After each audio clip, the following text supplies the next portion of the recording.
आजपासून राज्याच्या अर्थसंकल्पीय अधिवेशनाला सुरुवात। कायदा सुव्यवस्था, महिला अत्याचार, शेतकऱ्यांच्या प्रश्नावरून अधिवेशन वादळी ठरण्याची शक्यता।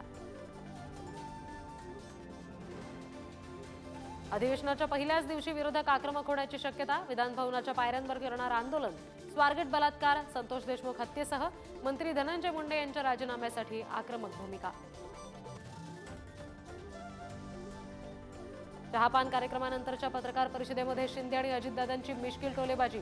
अजितदादांची खुर्ची फिक्स, शिंदेंचा टोला तर तुम्ही तुमची खुर्ची राखू शकला नाहीत, दादांचं मिश्किल प्रत्युत्तर।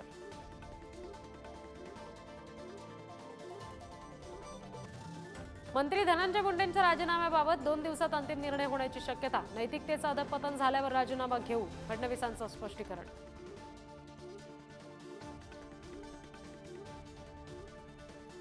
कायद्याच्या कचाट्यामध्ये सापडताच प्रशांत कोरटकरांचा सूर नरमला। शिवरायांच्या चरणी नतमस्तक तर कोरटकरांना देशद्रोहाची शिक्षा द्यावी।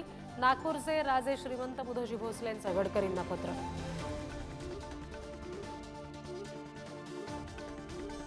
आरोपी दत्ता गाडेने पीडित तरुणीला पैसे दिल्याचा वकिलाचा दावा खोटा तर आरोपी दत्ता गाडेने जीवे मारण्याची धमकी दिली होती। पोलिसांकडे जबाब नोंदवताना पीडितेची माहिती।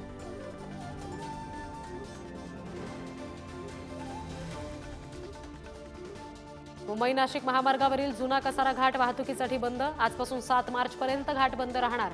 नवीन कसारा घाटातून वाहतूक वळवली।